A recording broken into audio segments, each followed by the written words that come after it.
কলিজাটা কেমন কেমন হয়ে যায়। মা তোমাদের স্বামী যদি দিল্লিতে মারা যায় তুমি কত কাঁদবা। মা আমেনা যেন কাঁদতেছে। শ্বশুর আব্বা আব্দুল মুত্তালিবের কাছে গেলেন, যাওয়ার পরে বলে আব্বা আপনার বড় ছেলে কি কথা বলে একটু শুনুন। শ্বশুর আব্বা বড় ছেলেকে ডাক দিলেন, বেটা কই রে হারিস, ও বেটা হারিস কই রে, তোমাকে যে আমার ছেলেকে আনতে পাঠিয়েছিলাম, আমার ছেলে কোথায় রে বেটা, কোথায় কোথায়। বাবার কাছে যে হারিস কেন্দে কেন্দে বলে বাবা আপনার ছেলে যেন পর্দা হয়ে গেছে, ইন্তিকাল হয়েছে। এই কথা যেমনই শুনেছি আব্দুল মুত্তালিব যেন অজনয়নে কাঁদতে লাগলেন। আব্দুল মুত্তালিব এত কান্দে, বেটা তোমরা নিজের ভাই হয়ে ছেড়ে আসতে পারলা রে বেটা, আমি বাবা হয়ে ছেড়ে আসতে পারতাম না। এই বলে কান্দা করে মা আমেনার দিল মানে না। মা আমেনা শ্বশুর আব্বার হাতখানা ধরলেন, আব্বা গো আমি জানি না আমার স্বামী কই, আমি শুধু একটাই জিনিস চাই, আমার স্বামী কোথায় বাবা। মা আমেনার মাথায় শ্বশুর আব্বা হাতখানা দিয়ে বুঝিয়ে বুঝিয়ে বলে বেটি, সান্ত্বনা দিয়ে বলে বেটি আমেনা তোমার স্বামী যেন ইন্তিকাল হয়ে গেছে। মা আমেনা দিল মানে না রে বাবা। মা আমেনা দৌড়াতে দৌড়াতে ঘরে গেল, ঘরে যে শুধু স্বামীর জন্য কান্দে রে মা। নতুন বিয়ে করে তোমাদের স্বামী যদি মারা যায় তুমি কত কান্দবা, স্বামীর মৃত্যুর কথা শুনলে মা বোনেরা কত কান্দবে রে বাবা। মা আমেনা ঘরে চলে গেলেন, ঘরে যাইয়া মা আমেনা শুধু ডুকরে ডুকরে কান্দে। শ্বশুর আব্বা আব্দুল মুত্তালিব যে বলেন বেটি রে কুল্লু নাফসিন যায়িকাতুল মাউত, একদিন সকলকে মৃত্যুর স্বাদ চাখতে রে হবে রে বেটি। এই কথাবার্তা বলে মা আমেনা মানে না বাবা, একবার আমার স্বামী দেখতে চাই। এই কথাবার্তা বলতে বলতে মা আমেনা কান্না করতেছেন। শ্বশুর আব্বা আব্দুল মুত্তালিব যেমনই বাইরে এসেছে রে বাবা, মা আমেনা কান্না করতেছিল, আর আমেনা কান্দে না। আর আমেনার কান্নার আওয়াজ কিসের জন্য শোনা যায় না, কি হলো আমার আমেনা কিসের জন্য কান্দে না। কিন্তু মা আমেনার স্বামীর কথা মনে পড়ে যে কান্না করতে করতে আমেনা অজ্ঞান যেন হয়ে গেছে, আর কথা বার হয় না। শ্বশুর আব্বা বলে এখন তো আমার বৌমা আমেনা কান্না করতেছিল, এখন কিসের জন্য কান্নার আওয়াজ শোনা যায় না, কি আমার আমেনা ভালো মতন চুপে গেল নাকি। মা আমেনা যেন কান্না করে না। আর শ্বশুর আব্বা আব্দুল মুত্তালিব গেলেন রে, যাওয়ার পরে রে যে দেখে মা আমেনা শুয়ে আছে, মা আমেনা যেন শুয়ে আছে। মা আমেনাকে বলে বেটি আমেনা উঠো রে বৌমা, উঠো উঠো উঠো, একবার উঠো রে মা। মা আমেনা যেন কথাবার্তা বলে না। শ্বশুর আব্বা আব্দুল মুত্তালিব মা আমেনার হাতে হাতখানা যেমনই দিয়েছে রে বাবা, মা আমেনা হাতখানা যেন কিছুই করে না। শ্বশুর আব্বা দাদির দিকে দেখে, মুখের দিকে দেখে, মা আমেনার মুখটা দাঁতি লেগে গেছে। মা আমেনা যেন দাঁতি লেগে গেছে, দাঁতিটা ছোঁটা যায় না। বড় ছেলেকে ডেকে বলে কই রে, ও বেটা হারিস কোথায় আসো, বেটা এসো এসো, আমার আমেনা হয়তো প্রাণে মারা যাবে, হয়তো আমার আমেনা স্বামীর জন্য হয়তো জীবন দিয়া দেবে রে। কোথায় আছো বেটা হারিস, তাড়াতাড়ি করে এসে পানি খানা নিয়ে এসো রে। মা আমেনা দাঁতি লেগে গেছে। বড় ভাসুর দৌড়াতে দৌড়াতে যেন পানি খানা আনলেন, পানি এনে মা আমেনার মুখে ছিটা মেরেছেন। যেমনই ছিটা মারল রে যুবক, মা আমেনা উঠে গেল। মা আমেনা উঠে গেল। উঠার পরে মা আমেনা কিছুই কথা বলে না, একটাই কোথায় বাবা আমার স্বামী কোথায়, আমার স্বামী কোথায়। মায়েরা তোমার স্বামী মারা গেলে কত কাঁদবা। মা আমেনা শুধু একটাই কথা বলে, জীবনী আকারে বলতেছি বাবা আমার। মা আমেনা একটাই কথা বলে, আমার স্বামী কোথায়? শ্বশুর আব্বা বুঝাই বেটি আমেনা, তোমার স্বামী যেন পর্দা হয়ে গেছে আমেনা, আর দেখতে পাবা না। কান্দিও না রে মা, কান্দিও না। শ্বশুর আব্বা ভালো করে বুঝালে, বুঝাবার পরে মা আমেনা বলতে লাগলো, বাবা গো আমার দেখভাল কে করবে? আমার সন্তান হবে, দেখভাল কে করবে গো বাবা? সেই সময় বলেছিল আব্দুল মুত্তালিব, আমেনা কান্দিও না রে মা, কান্দিও না। আমি তোমার শ্বশুর আব্বা, আজ থেকে তোমার সমস্ত দায়িত্ব নিয়ে নিলাম। শ্বশুর আব্বা বলেছিল, আমেনা কান্দিও না রে বেটি, কান্দিও না। আমি তোমার শ্বশুর, যতদিন দুনিয়াতে রেখে বেঁচে আছে রে বেটি, একটা কথাও তোমাকে কাউকে বলতে দেব না। একটা বড় কথা কিন্তু যদি বলে, আমি তার বিচার করে নেব রে বেটি, তুমি চিন্তা ভাবনা করো না। মা আমেনা বলেছিল, বাবা তাহলে আজ থেকে আমি আপনার কথাই শুনবো। বাবা আজ থেকে ঠিক আছে বাবা, আপনার একটাই কথা শুনবো। এই করতে করতে মা আমেনা 6 মাস 7 মাস 8 মাস হয়ে গেল বাবা। মা আমেনার পেটে কে আছেন বলুন তো?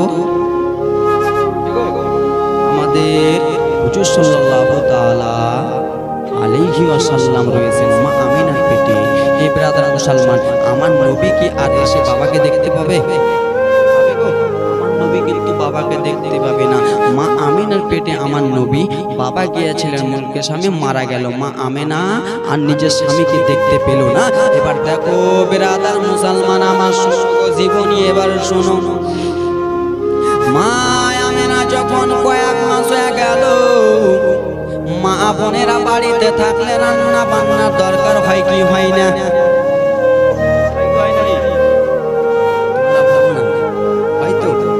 মা আমেনার পেটে, আপনাদের আমাদের মা বোনদের পেটে সন্তান থাকলে খাওয়ার দরকার হয় কি হয় না? হয় ব্রাদার মুসলমান। মা আমেনার পেটে আমার দয়াল নবী আছেন। মা আমেনার মনে একটা চিন্তা হয়েছে, এখন আমার খাওয়া দাওয়ার করতে হবে। আমার বাবা রান্না করতে হলে পানির দরকার হয় কি হয় না? পানির দরকার অবশ্যই হয় বাবারে আমার। মা আমেনার শ্বশুর আব্দুল মুত্তালিব কাবা ঘরে মতোয়ালি ছিলেন রে বাবা। আব্দুল মুত্তালিব যেন কাবা ঘর দেখভাল করতেন, সব সময় যেন কাবা ঘরে থাকতেন রে বাবা। খাওয়ার সময় খেয়ে নিতেন, কাবা ঘরে চলে যেতেন।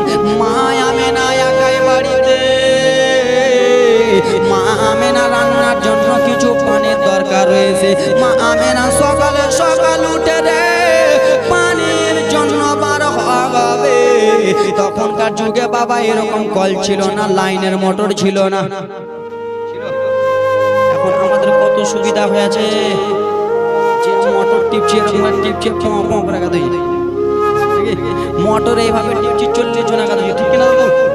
মোটর টিপছি 40 102 জন 110 জন উঁচু করছে, তাই তো নাকি? কত সুন্দর হয়েছে। তখনকার যুগে বাবা ছিল ইন্দারা, কি বলেন ওটাকে? মা আমেনা ইন্দারাতে পানি আনতে যাবে। সকাল সকাল মা আমেনা উঠে গেল, এখন রান্না করতে হবে রে। মা আমেনা যেমনই বাড়ি থেকে বার হলো, কিছুটা মহিলা ইন্দারার দিক থেকে যেন চলে আসে। সেই মহিলাগুলো এবার দেখো আমার নবী মায়ের পেটে আছেন, তাও মজেজা দেখেন। আমার নবী মায়ের পেটে আছে, তাও একবার মজেজাটা দেখেন বাবা গো। আমার নবীকে পশু পাখি গাছপালা নদী নালা পাথর চিনতে পারলো, আর আমরা এমন মুসলমান গরু গোস্ত খাওয়া মুসলমান নবীকে চিনতে পারি না। নবীকে আমরা চিনতে পারি না। পাথর আমার নবীকে চিনলো গো, গাছের আমার নবীকে চিনলো, গজলগুলো আসতেছে, গাছ পাথর নদী নালা সব আমার নবীকে চিনে। আর আমরা এমন মুসলমান হয়েছে আমার দয়াল নবীকে চিনতে পারি না। তাই তো আমার নবীর নামে বিয়াদবি এটা ওটা কত রকম বলি, আমি ওইদিকে যাব না। আমার বাবা শুনে নাও, শুনে নাও। মা আমেনা যেমনই বার হলো, কিছুটা মহিলা এসে বলল, আমেনা তুমি এই গোনাটা নিয়ে কোথায় যাবে রে আমেনা? মা আমেনা বলেছিল, বোনেরা রে আমি ইন্দারাতে যাব, আমার কিছু পানিটার দরকার রয়েছে রে আমেনা, আমি কিছু পানি আনতে যাব। সেই শত শত মহিলারা বলেছিল, আমেনা ইন্দ্রাতে যে লাভ হবে না রে আমেনা। বলে কেন কেন রে ইন্দ্রাতে যে আমার লাভ হবে না একটু বলে দাও। বলে আমেনা ইন্দ্রাতে পানি নাই, আমরা যে ঘুরে এলাম আমেনা ইন্দ্রাতে একটুকু পানি পেলাম না। মা আমেনা বলে বোনেরা তোমরা একবার ঘুরে এলা, আমিও একবার ঘুরে আসি। তোমরা একবার ঘুরে এলা, আমি একবার ঘুরে আসি। বাবা এটা জীবনে হয়ে আছে, আমার নবী মুস্তাফার মা যে জিনিস চাইবে ওই জিনিস পাবে না, হবে? ওরা ইন্দ্রা পানি পেল না, ওরা যেমন তেমন মহিলা ছিল ওরা পানি পেল না, আর আমার নবী মুস্তাফার মা যাবে পানি পাবে কি পাবে না? কেন যে যেই নবীর জন্য আসমান জগৎ সারা কুল কায়নাত সৃষ্টি, সেই নবী তো মায়ের পেটে আছে, আর নবী মুস্তাফা মায়ের পেটে আছে, তো সমস্ত জিনিসই পাবে। ধরে বলুন মা আমিনা রাদিয়াল্লাহু তাআলা আনহা বলে দিলেন বোনেরা তোমরা পানি পেলে না, আমি একবার ঘুরে আসি। বাবা গো মা আমিনার পা এত সাদা ছিল রে, মা আমেনার পা যেন তুলোর মতো নরম রে, একটুকা কিছু যদি ফুটে যায় ঝরঝর ঝরঝর করে রক্ত পড়ে যাবে। মা আমেনা আমার খালি পায়ে হেঁটে চলে যায়, সেই রাস্তাতে শুধু পাথর আর পাথর আর গিঠি। এখন আমাদের জামানায় পিচ করে দিয়েছে, হাইওয়ে করে দিয়েছে, ফুল লাইন করে দিয়েছে, তাই তো নাকি? সেই সময় যেন পাথর পাথর গিঠি গিঠি রাস্তা ছিল রে। মা আমেনা খালি পায়ে যাচ্ছে, পায়ে পাথর ঢুকবে কি ঢুকবে না? অবশ্যই ঢুকে যাবে। কৃষ্ণ নবীর মা আমেনা রাস্তা দিয়ে যেমনই চলে রে বাবা, ওপর দিয়ে কিছু যেন বেড়াদার পাখি উড়ে যায় রে, কিছু যেন পাখি চলে যায়। পাখিদের সত্তার ডেকে বলে শুনো শুনো পাখিরা, বলে কি হয়েছে সত্তার বলো বলো গো। বলে ওরে পাখিরা দেখো তোমরা না জানাই কিসের জন্য উড়ে চলে যাচ্ছ। বলে কেন গো? বলে দেখো রে পাখি দেখো, যেই নবীর জন্য আসমান সৃষ্টি রে, যেই নবীর জন্য জগৎ সৃষ্টি রে, যেই নবীর জন্য সারা কুল কায়নাত সৃষ্টি, সেই নবীর মা নবী আমার মায়ের পেটে আছে, আর মা আমেনা নিচ দিয়ে যাচ্ছে গো। আমরা যদি পাখি মা আমেনার মাথার ওপর দিয়ে যদি চলে যাই, তাহলে আমরা নবীর ওপর দিয়ে চলে যাব। আমরা এরকম বেয়াদবি করতে পারবো না, আর আমরা যদি বেয়াদবি করে দিই আমাদের পাখা চলে ছাড়খার হয়ে যাবে। কি বললো দেখো, এই দেখো মা আমেনা রাস্তা দিয়ে হেঁটে যায়, মা আমেনার পেটে দয়ার নবী আমার আছে, আর আমরা যাবো বেয়াদবি হয়ে যাবে না? উপর দিয়ে যাবো মা আমেনার নিচে, নবী আমার নিচে, উপর দিয়ে যাবো বেয়াদবি হয়ে যাবে। কিছু কিছু লোকেরা বলে আমার নবী আমাদের, দেখো ভাই দেখো দেখো আমার মা বোনেরা বাবাজি বন্ধুগণ আমার শোনো গো, মা আমেনা রাদিয়াল্লাহু তাআলা হাঁটতেছে, পাখি যেন দুই দিকে ভাগ হয়ে গেল রে বাবা। এই জন্য ভাগ হয়ে গেল, পাখি নবী চিনলো, পাখি মা আমেনা চিনলো, আমরা নবী চিনতে পারলাম না। পাখি সাইড হয়ে গেল, সঙ্গে সঙ্গে পাখি যেন সামনে দিকে যে মা আমেনার পেটে দয়ার নবী আছে, নবীকে যেন ডান দিকে ঘুরে সালাম দিতেছে। ও বাবারা মায়েরা বোনেরা আমার শোনো গো, কমিটির লোকেরা ওইদিকে পাঠান।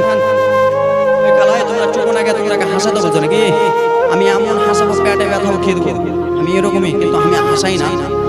পুরো একটু জীবনী করে দিই, নাহলে আশেপাশে পঞ্চনন্দপুর এগুলোতে এলাকা কতবার এলাম, পঞ্চনন্দপুর 10 বার জীবনী করতে হাসাবো পেটে লাগিয়ে দেবো সবারই। দিনাজপুরের লোকেরা একটু পড়াশোনা আছে, মাস্টার হাজি গাজি নামাজি, ওই জন্য হাসাই না, জীবনী করে যাবে। তাই লোক কি গা দিয়ে দাও 3 কেজি মাছের আগে ছিঁড়ে ফিরে শেষ দেবে। তোমরা শুনো মা একটু শুনো। ও আমার বাবা মুসলমান শুনো শুনো, পাখি যেন সালাম দিল, মা আমেনা রাস্তা দিয়া চলে, চলতে চলতে যেন গিঠিদের মালিক ডেকে বলে, গিঠিদের সত্তা ডেকে বলে শোনো রে, ওরে রাস্তার কথা শুনে নাও শুনে নাও। বলে কি হয়েছে বলো? বলে দেখো যেই নবীর জন্য আসমান সৃষ্টি রে, যেই নবীর জন্য জগৎ সৃষ্টি, সেই নবী মায়ের পেটে আসে রে, মা আমেনা যেন রাস্তা দিয়ে হেঁটে আসছে, আর তুমি পাথর মা আমেনার পায়ে যদি ফুটে যাও রে, তাহলে মা আমেনার পা থেকে